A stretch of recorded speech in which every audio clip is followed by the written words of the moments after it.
ନମସ୍କାର ବନ୍ଧୁଗଣ, ଆଜି 13 ମେ 2026, ବୈଶାଖ 23 ଦିନ, ବୁଧବାର। ଆଜିର ପବିତ୍ର ଦିନଟି ହେଉଛି ଅପରା ଜଳକ୍ରୀଡ଼ା ଏକାଦଶୀ। ଶ୍ରୀମନ୍ଦିରରେ ମଧ୍ୟ ଆଜି ମହାପ୍ରଭୁଙ୍କ ଭିତର ଚନ୍ଦନ ଜଳକ୍ରୀଡ଼ା ଅନୁଷ୍ଠିତ ହେବ। ଆଜିର ଦିନଟି ଆପଣଙ୍କ ପାଇଁ କିପରି ରହିବ, କେଉଁ ଶୁଭ କାର୍ଯ୍ୟ ପାଇଁ ସମୟ ଭଲ ଅଛି ଏବଂ ଆପଣଙ୍କ ରାଶିର ଭାଗ୍ୟଫଳ କଣ, ସେ ବିଷୟରେ ଆସନ୍ତୁ ଜାଣିବା। ବନ୍ଧୁଗଣ, ଆଜିର ପଞ୍ଚାଙ୍ଗ।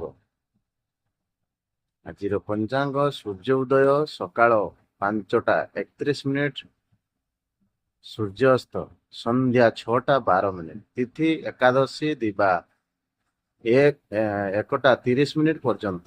ନକ୍ଷତ୍ର ଉତ୍ତର ଭାଦ୍ର ରାତ୍ରି 12ଟା 17 ମିନିଟ ପର୍ଯ୍ୟନ୍ତ। ଚନ୍ଦ୍ର ମୀନ ରାଶିରେ ଅହରାତ୍ର ଅବସ୍ଥାନ କରିବେ। ଶୁଭ ସମୟ ଅମୃତ ବେଳା ସକାଳ 6ଟା 57 ରୁ 8ଟା 41 ମିନିଟ, ଦିବା 11ଟା 17 ରୁ 1 ମିନିଟ ଏବଂ ଅପରାହ୍ନ 4ଟା 29 ରୁ ସନ୍ଧ୍ୟା 6ଟା 13 ମିନିଟ। ମହେନ୍ଦ୍ର ବେଳା ଅପରାହ୍ନ 3ଟା 37 ରୁ 4ଟା 29 ଏବଂ ରାତି 9ଟା 9 ମିନିଟ ରୁ 10ଟା 38 ମିନିଟ। ଶୁଭକର୍ମ ଓ ବାରଣ 1ଟା 30 ମିନିଟ 2ଟା। ଶୁଭ କାର୍ଯ୍ୟ ଆଜି ବିବାହ, ପାଣିଗ୍ରହଣ ଏବଂ ବ୍ରତ ପନୟନ ପାଇଁ ଉତ୍ତମ ସମୟ ରହିଛି।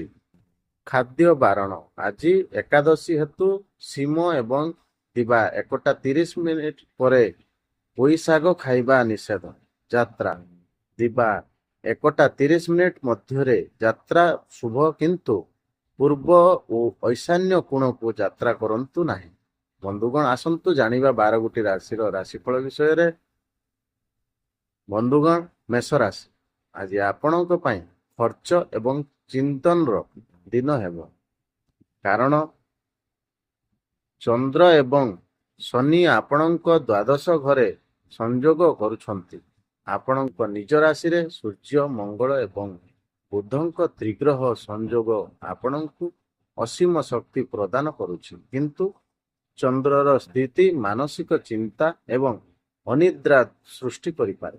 ଆପଣଙ୍କ କଠିନ ପରିଶ୍ରମ ଆପଣଙ୍କ କ୍ୟାରିୟରରେ ଫଳ ଦେବ, ଯଦିଓ ଲୁକାୟିତ ଶତ୍ରୁମାନଙ୍କ ଠାରୁ ପ୍ରତିଯୋଗିତା ବୃଦ୍ଧି ପାଇବ। ବ୍ୟବସାୟିକ ନିବେଶ ସହିତ ବିପଦ ନେବାରୁ ବଞ୍ଚନ୍ତୁ। ଆପଣ ଆପଣଙ୍କ ପ୍ରେମ ଜୀବନରେ ଆପଣଙ୍କ ସାଥୀଙ୍କ ଠାରୁ ଭାବପ୍ରବଳ ଦୂରତା ଅନୁଭବ କରିପାରନ୍ତି। ଆପଣଙ୍କ ସ୍ୱାସ୍ଥ୍ୟ ପ୍ରତି ଧ୍ୟାନ ଦିଅନ୍ତୁ, ବିଶେଷ କରି ଆଖି ସମସ୍ୟା। ଶାନ୍ତି ପାଇଁ ଧ୍ୟାନ କରନ୍ତୁ। ବନ୍ଧୁଗଣ, ବୃଷ ରାଶି। ଆଜି ଆପଣଙ୍କ ପାଇଁ ଲାଭ ଏବଂ ଖୁସିର ଦିନ ହେବ, କାରଣ ଚନ୍ଦ୍ର ଆପଣଙ୍କ ଏକାଦଶ ଘରେ ଶନି ସହିତ ଗମନ କରୁଛି।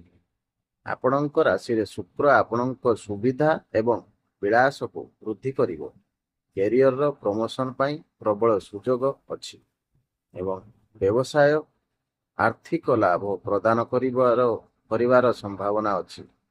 ପୁରୁଣା ନିବେଶ ଭଲ ଆୟ ଆଣିବ। ପ୍ରେମ ମାମଲାରେ ସଫଳତା ହାସଲ ହେବ ଏବଂ ଆପଣଙ୍କ ବୈବାହିକ ଜୀବନରେ ପ୍ରେମ ବୃଦ୍ଧି ପାଇବ। ବନ୍ଧୁମାନଙ୍କ ସହିତ ଯାତ୍ରା ଯୋଜନା କରାଯାଇପାରେ। ସ୍ୱାସ୍ଥ୍ୟ ଉତ୍କୃଷ୍ଟ ହେବ ଏବଂ ଆପଣ ଉଜ୍ଜାଳୁ ଅନୁଭବ କରିବେ। ଭାଗ୍ୟ ଆପଣଙ୍କ ପାଇଁ ଅନୁକୂଳ ହେବ ଏବଂ ଆପଣଙ୍କ ଆତ୍ମବିଶ୍ୱାସକୁ ବୃଦ୍ଧି କରିବ। ବନ୍ଧୁଗଣ, ମିଥୁନ ରାଶି। ଆଜି ଆପଣଙ୍କ ପାଇଁ କାର୍ଯ୍ୟର ଦିନ ହେବ, କାରଣ ଚନ୍ଦ୍ର ଏବଂ ଶନି ଆପଣଙ୍କ ଦଶମ ଘରେ ଉପସ୍ଥିତ ଅଛନ୍ତି। ଆପଣଙ୍କ ରାଶିରେ ଥିବା ବୃହସ୍ପତି ଆପଣଙ୍କ ନିଷ୍ପତ୍ତି ନେବାର କ୍ଷମତାକୁ ମଜବୁତ କରିବେ। ଆପଣଙ୍କୁ କ୍ୟାରିୟରର ଉନ୍ନତି ପାଇଁ ନୂତନ ସୁଯୋଗ ମିଳିବ, ଯଦିଓ ଆପଣଙ୍କ ଦାୟିତ୍ୱ ମଧ୍ୟ ବୃଦ୍ଧି ପାଇବ। ବ୍ୟବସାୟ ସ୍ଥିର ହେବ ଏବଂ ଆପଣ ଭବିଷ୍ୟତ ପାଇଁ ନୂତନ ଯୋଜନା କରିବେ। ଆପଣଙ୍କ ପ୍ରେମ ଜୀବନରେ ଆପଣଙ୍କ ସାଥୀଙ୍କ ପ୍ରତି ଆକର୍ଷଣ ବୃଦ୍ଧି ପାଇବ। ପାରିବାରିକ ସୁଖ ଏବଂ ଶାନ୍ତି ପ୍ରବାହିତ ହେବ। ଆର୍ଥିକ ମାମଲାରେ ବୁଦ୍ଧିମାନ ନିଷ୍ପତ୍ତି ଲାଭ ଆଣିବ। ଫିଟନେସ୍ ଉପରେ ଧ୍ୟାନ ଦିଅନ୍ତୁ ଏବଂ କାମ ମଧ୍ୟରେ ଆରାମ କରିବାକୁ ସମୟ ଦିଅନ୍ତୁ। ବନ୍ଧୁଗଣ, କର୍କଟ ରାଶି, ଆଜି ଆପଣଙ୍କ ପାଇଁ ଭାଗ୍ୟ ବୃଦ୍ଧିର ଦିନ ହେବ, କାରଣ ଚନ୍ଦ୍ର ଆପଣଙ୍କ ନବମ ଘରେ ଗମନ କରୁଛନ୍ତି। ଶନି ସହିତ ଚନ୍ଦ୍ରଙ୍କ ସଂଯୋଗ ଧାର୍ମିକ କାର୍ଯ୍ୟକଳାପରେ ଆପଣଙ୍କର ଆଗ୍ରହ ବୃଦ୍ଧି କରିବ। ଚାଲୁଥିବା କ୍ୟାରିୟରର ଚ୍ୟାଲେଞ୍ଜ ଦୂର ହେବ। ପ୍ରଗତି ପାଇଁ ରାସ୍ତା ଖୋଲିବ। ବିଦେଶ କାମ କିମ୍ବା ଦୀର୍ଘଯାତ୍ରା ବ୍ୟବସାୟ ପାଇଁ ଲାଭ ଆଣିବ। ଆର୍ଥିକ ଦୃଷ୍ଟିରୁ ଦିନଟି ଶୁଭ। ଆୟର ଉତ୍ସ ବୃଦ୍ଧି ସହିତ ଆପଣଙ୍କ ପ୍ରେମ ଜୀବନରେ ସ୍ଥିରତା ବିରାଜମାନ ହେବ ଏବଂ ଆପଣ ଆପଣଙ୍କ ସାଥୀଙ୍କ ସହିତ ଭବିଷ୍ୟତ ଯୋଜନା କରିବେ। ସ୍ୱାସ୍ଥ୍ୟରେ ଉନ୍ନତି ହେବ ଏବଂ ମାନସିକ ଚାପ ହ୍ରାସ ପାଇବ। ଆଜି ନୂତନ କାର୍ଯ୍ୟ ଆରମ୍ଭ ପାଇଁ ଏକ ଅତ୍ୟନ୍ତ ସକାରାତ୍ମକ ଦିନ। ବନ୍ଧୁଗଣ, ସିଂହ ରାଶି, ଆଜି ସତର୍କତା ଏବଂ ଧୈର୍ଯ୍ୟର ଦିନ ହେବ, କାରଣ ଚନ୍ଦ୍ର ଏବଂ ଶନି ଆପଣଙ୍କ ରାଶିର ଅଷ୍ଟମ ଘରେ ସଂଯୋଗ କରୁଛନ୍ତି। ମେଷ ରାଶିର ତ୍ରିଗ୍ରହ ସଂଯୋଗ ଆପଣଙ୍କୁ ସାହସୀ କରିବ, କିନ୍ତୁ ଅଷ୍ଟମ ଘରେ ଚନ୍ଦ୍ର ଅପ୍ରତ୍ୟାଶିତ ବାଧା ସୃଷ୍ଟି କରିପାରେ। ଆପଣଙ୍କ କ୍ୟାରିୟରରେ ସହକର୍ମୀଙ୍କ ସହ ପ୍ରତିଯୋଗିତା ବଢ଼ିପାରେ। ନିବେଶ ମାମଲାରେ ବିପଦ ନେବାରୁ ବଞ୍ଚନ୍ତୁ। ଆର୍ଥିକ କ୍ଷତିର ଆଶଙ୍କା ଅଛି। ଆପଣଙ୍କ ପ୍ରେମ ସାଥୀଙ୍କ ସହିତ ଯୁକ୍ତିତର୍କରୁ ବଞ୍ଚନ୍ତୁ, କାରଣ ଏହା ଭାଙ୍ଗିପାରେ। ଆପଣଙ୍କ ସ୍ୱାସ୍ଥ୍ୟର ବିଶେଷ ଧ୍ୟାନ ଦିଅନ୍ତୁ। ଆଘାତର ଆଶଙ୍କା ଅଛି। ଯୋଗ ଏବଂ ଧ୍ୟାନ ମାଧ୍ୟମରେ ମାନସିକ ଶାନ୍ତି ହାସଲ କରିବାକୁ ଚେଷ୍ଟା କରନ୍ତୁ। ବନ୍ଧୁଗଣ, କନ୍ୟା ରାଶି, ଆଜି ଆପଣଙ୍କ ପାଇଁ ସହଭାଗିତା ଏବଂ ସମନ୍ୱୟର ଦିନ ହେବ, କାରଣ ଚନ୍ଦ୍ର ଏବଂ ଶନି ଆପଣଙ୍କ ରାଶିର ସପ୍ତମ ଘରେ ଅବସ୍ଥିତ। ଆପଣଙ୍କ ବ୍ୟବସାୟିକ ସାଥୀଙ୍କ ସହିତ ଆପଣଙ୍କ ସମ୍ପର୍କ ମଜବୁତ ହେବ, ଯାହା ବ୍ୟବସାୟିକ ବିସ୍ତାରକୁ ନେଇଯିବ। ଦଳଗତ କାର୍ଯ୍ୟରେ ବହୁତ ସଫଳତା ଆଣିବ। ଆପଣଙ୍କ ପ୍ରେମ ଜୀବନରେ ପ୍ରେମ ଏବଂ ପ୍ରେମ ପ୍ରଚଳିତ ହେବ ଏବଂ ବିବାହ ଆଲୋଚନା ଆଗକୁ ବଢ଼ିପାରେ। ଆପଣଙ୍କ ବୈବାହିକ ଜୀବନରେ ଖୁସି ଏବଂ ଆକର୍ଷଣ ରହିବ। ଆର୍ଥିକ ଲାଭ ପାଇଁ ନୂତନ ସୁଯୋଗ ଆସିବ। ଆପଣଙ୍କ ସ୍ୱାସ୍ଥ୍ୟ ସ୍ୱାଭାବିକ ରହିବ, କିନ୍ତୁ ଆପଣ ଆପଣଙ୍କ ପାଦରେ ଥକା ଅନୁଭବ କରିପାରନ୍ତି। ଆପଣଙ୍କର ଆତ୍ମବିଶ୍ୱାସୀ ନିଷ୍ପତ୍ତି ଭବିଷ୍ୟତର ପ୍ରଗତି ପାଇଁ ପଥ ପ୍ରଶସ୍ତ କରିବ। ବନ୍ଧୁଗଣ, ତୁଳା ରାଶି, ଆଜି ଆପଣଙ୍କ ପାଇଁ ବିଜୟ ଏବଂ ଶୃଙ୍ଖଳାର ଦିନ ହେବ, କାରଣ ଚନ୍ଦ୍ର ଏବଂ ଶନି ଆପଣଙ୍କ ଷଷ୍ଠ ଘରେ ଗମନ କରୁଛନ୍ତି। ମେଷ ରାଶିରେ ତ୍ରିଗ୍ରହୀ ଯୁଗ ଆପଣଙ୍କୁ ଆପଣଙ୍କ ବ୍ୟବସାୟିକ ପ୍ରତିଦ୍ୱନ୍ଦ୍ୱୀମାନଙ୍କୁ ପରାସ୍ତ କରିବାରେ ସାହାଯ୍ୟ କରିବ। କାର୍ଯ୍ୟକ୍ଷେତ୍ରରେ ଆପଣଙ୍କ କଠିନ ପରିଶ୍ରମର ପ୍ରଶଂସା କରାଯିବ ଏବଂ ଆପଣ ଏକ ନୂତନ ପଦବୀ ପାଇପାରନ୍ତି। ଆପଣଙ୍କର ଆର୍ଥିକ ସ୍ଥିତି ସୁଦୃଢ଼ ହେବ, ଯଦିଓ ସ୍ୱାସ୍ଥ୍ୟ ଉପରେ ଖର୍ଚ୍ଚ ହୋଇପାରେ। ଆପଣଙ୍କ ପ୍ରେମ ଜୀବନରେ ଆପଣଙ୍କ ସାଥୀଙ୍କ ସହିତ ସମୟ ବିତାଇବା ପାଇଁ ଆପଣଙ୍କ ପାଖରେ କମ୍ ସୁଯୋଗ ରହିବ। ଆପଣ ଏକ ଦୀର୍ଘକାଳୀନ ରୋଗରୁ ମୁକ୍ତି ପାଇପାରନ୍ତି। ଆପଣଙ୍କ ଫିଟନେସ୍ ପ୍ରତି ସଚେତନ ରୁହନ୍ତୁ ଏବଂ ଏକ ସୁବ୍ୟବସ୍ଥିତ ଦିନଚର୍ଯ୍ୟା ବଜାୟ ରଖନ୍ତୁ। ସଫଳତା ପାଇଁ ଆପଣଙ୍କର ଯୋଜନାଗୁଡ଼ିକୁ ଅନୁସରଣ କରନ୍ତୁ। ବନ୍ଧୁଗଣ, ବିଛା ରାଶି, ଆଜି ଆପଣଙ୍କ ପାଇଁ ବୁଦ୍ଧିମତ୍ତା ଏବଂ ସୃଜନଶୀଳତାର ଦିନ ହେବ, କାରଣ ଚନ୍ଦ୍ର ଏବଂ ଶନି ଆପଣଙ୍କ ପଞ୍ଚମ ଘରେ ଅଛନ୍ତି। ଛାତ୍ରମାନେ ସେମାନଙ୍କ ଶିକ୍ଷାରେ ବଡ଼ ସଫଳତା ପାଇପାରନ୍ତି। ବ୍ୟବସାୟରେ ନୂତନ ପ୍ରକଳ୍ପ ଆରମ୍ଭ କରିବା ପାଇଁ ସମୟ ଅନୁକୂଳ। ସେୟାର ବଜାର କିମ୍ବା ନିବେଶରୁ ଲାଭ ପାଇବାର ସମ୍ଭାବନା ଅଛି।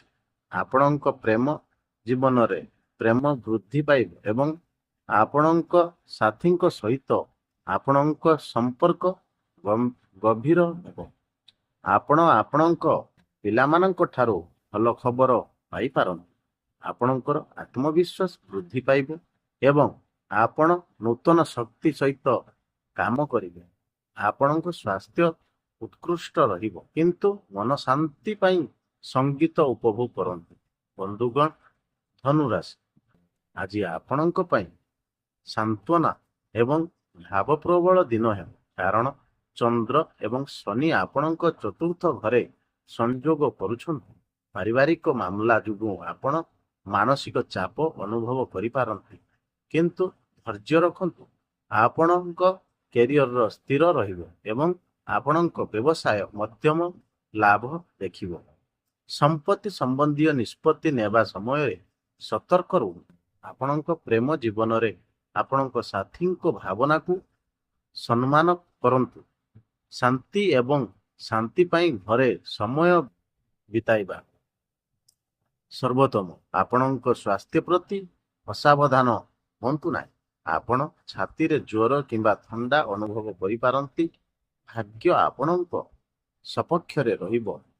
ବନ୍ଧୁଗଣ, ମକର ରାଶି, ଆଜି ଆପଣଙ୍କ ପାଇଁ ସାହସ ଏବଂ ସାହସର ଦିନ ହେବ, କାରଣ ଚନ୍ଦ୍ର ଏବଂ ଶନି ଆପଣଙ୍କ ତୃତୀୟ ଘରେ ଗମନ କରୁଛନ୍ତି। ନୂତନ ଆରମ୍ଭ ଏବଂ କ୍ୟାରିୟରର ଉନ୍ନତି ପାଇଁ ଉତ୍କୃଷ୍ଟ ସୁଯୋଗ ଆପଣଙ୍କ ପାଇଁ ଅପେକ୍ଷା କରିଛି। ଆପଣଙ୍କ ଯୋଗାଯୋଗ ଦକ୍ଷତା ଏକ ପ୍ରମୁଖ ବ୍ୟବସାୟିକ ଚୁକ୍ତିର ଶେଷ କାରଣକୁ ନେଇପାରେ। କ୍ଷୁଦ୍ର ଦୂରତାର ଯାତ୍ରା ସୁଖଦ ଏବଂ ଲାଭଦାୟକ ହେବ। ଆପଣଙ୍କ ପ୍ରେମ ଜୀବନରେ ଆକର୍ଷଣ ବୃଦ୍ଧି ପାଇବ ଏବଂ ଆପଣଙ୍କ ସାଥୀଙ୍କ ସହିତ ଆପଣଙ୍କ ସମ୍ପର୍କ ମଜବୁତ ହେବ। ଆର୍ଥିକ ଲାଭର ପ୍ରବଳ ସମ୍ଭାବନା ଅଛି। ବନ୍ଧୁମାନଙ୍କ ଠାରୁ ସମର୍ଥନ ଆପଣଙ୍କୁ ସଫଳତା ଆଣିବ। ଆପଣଙ୍କ ସ୍ୱାସ୍ଥ୍ୟ ଉତ୍କୃଷ୍ଟ ହେବ ଏବଂ ଆପଣ ଶାରୀରିକ ଭାବରେ ସକ୍ରିୟ ଅନୁଭବ କରିବେ। ଆତ୍ମବିଶ୍ୱାସର ସହିତ ବିପଦ ନେବା ଲାଭଦାୟକ ହେବ। ବନ୍ଧୁଗଣ, କୁମ୍ଭ ରାଶି, ଆଜି ଦିନଟି ଆର୍ଥିକ ସ୍ଥିରତା ଏବଂ ପାଣିର ପ୍ରଭାବର ଦିନ ହେବ, କାରଣ ଚନ୍ଦ୍ର ଏବଂ ଶନି ଆପଣଙ୍କ ରାଶିର ଦ୍ୱିତୀୟ ଘରେ ଅଛନ୍ତି। ଆପଣ ଧନ ସଂଗ୍ରହ କରିବାରେ ସଫଳ ହେବେ ଏବଂ ଆୟର ନୂତନ ରାସ୍ତା ଖୋଲିବ। ଆପଣଙ୍କ ସ୍ପଷ୍ଟବାଦିତା ଆପଣଙ୍କ କ୍ୟାରିୟରରେ ସଫଳତା ଆଣିବ। ବ୍ୟବସାୟ ବିସ୍ତାର ସୁଯୋଗ ଖୋଲିବ। ଆପଣଙ୍କ ପ୍ରେମ ଜୀବନରେ ଗଭୀରତା ଦେଖାଦେବ ଏବଂ ଆପଣ ଆପଣଙ୍କ ସାଥୀଙ୍କ ସହିତ ଭବିଷ୍ୟତ ବିଷୟରେ ଆଲୋଚନା କରିପାରନ୍ତି। ପରିବାରରେ ଏକ ଶାନ୍ତିପୂର୍ଣ୍ଣ ପରିବେଶ ରହିବ। ଆପଣଙ୍କ ଚକ୍ଷୁ ଏବଂ ଦାନ୍ତ ସ୍ୱାସ୍ଥ୍ୟର ଯତ୍ନ ନିଅନ୍ତୁ। ନିବେଶ ପାଇଁ ଦିନଟି ଶୁଭ, କିନ୍ତୁ ଯୋଜନାବଦ୍ଧ ଭାବରେ ଆଗକୁ ବଢ଼ିବା ଆପଣଙ୍କ ପ୍ରଗତି ଆଣିବ। ବନ୍ଧୁଗଣ, ମୀନ ରାଶି, ଆଜି ଆପଣଙ୍କ ପାଇଁ ଏକ ମିଶ୍ରିତ ଦିନ ହେବ, କାରଣ ଚନ୍ଦ୍ର ଏବଂ ଶନି ଆପଣଙ୍କ ରାଶିର ପ୍ରଥମ ଘରେ ଏକ ବିଷଯୋଗ ଗଠନ କରୁଛନ୍ତି। ଆପଣ ଟିକେ ଚିନ୍ତିତ ହୋଇପାରନ୍ତି, କିନ୍ତୁ ବୃହସ୍ପତିଙ୍କ ପ୍ରଭାବ ଆପଣଙ୍କୁ ସଠିକ ଦିଗରେ ମାର୍ଗଦର୍ଶନ କରିବ। ଆପଣଙ୍କ କ୍ୟାରିୟରରେ କଠିନ ପରିଶ୍ରମ ବୃଦ୍ଧି ପାଇବ, ଯାହା ଭବିଷ୍ୟତରେ ସକାରାତ୍ମକ ଫଳାଫଳ ପ୍ରଦାନ କରିବ। ବ୍ୟବସାୟରେ ନୂତନ ପ୍ରକଳ୍ପରେ କାମ ସ୍ଥଗିତ ରଖିବା ଭଲ ହେବ। ଆପଣଙ୍କ ସାଥୀଙ୍କ ସମର୍ଥନ ଆପଣଙ୍କ ପ୍ରେମ ଜୀବନରେ ଶକ୍ତି ପ୍ରଦାନ କରିବ। ସ୍ୱାସ୍ଥ୍ୟରେ ଉନ୍ନତି ଏବଂ ପତନ ସମ୍ଭବ ଏବଂ ଆପଣ ଶକ୍ତିର ଅଭାବ ଅନୁଭବ କରିପାରନ୍ତି। ଶାନ୍ତି ବଜାୟ ରଖିବା ପାଇଁ ଭଗବାନ ଶିବଙ୍କ ପୂଜା କରନ୍ତୁ। ନିଷ୍ପତ୍ତି ନେବାରେ ଶୀଘ୍ର ହୁଅନ୍ତୁ ନାହିଁ। ବନ୍ଧୁଗଣ, ସତର୍କତା, ଚାରିଟା 4:30 ଆଜି କର୍କଟ ରାଶିର ଘାତବାର, ତେଣୁ କୌଣସି ଗୁରୁତ୍ୱପୂର୍ଣ୍ଣ ନିଷ୍ପତ୍ତି ନେବା ପୂର୍ବରୁ ସତର୍କ ରୁହ। ରାତି 12:17 ପରେ ରେବତୀ ନକ୍ଷତ୍ର ବ୍ୟକ୍ତିମାନେ ସାବଧାନତା ଅବଲମ୍ବନ କରନ୍ତୁ। ଯଦି ଆପଣଙ୍କୁ ଏହି ଭିଡ଼ିଓଟି ଭଲ ଲାଗିଲା ତେବେ ଲାଇକ୍ କରନ୍ତୁ ଏବଂ ଚ୍ୟାନେଲକୁ ସବସ୍କ୍ରାଇବ୍ କରିବାକୁ ଭୁଲନ୍ତୁ ନାହିଁ। ଆପଣଙ୍କ ଦିନଟି ଶୁଭ ହେଉ। ବନ୍ଧୁଗଣ, ଜୟ ଜଗନ୍ନାଥ, ଜୟ ମା ଲକ୍ଷ୍ମୀ, ଧନ୍ୟବାଦ।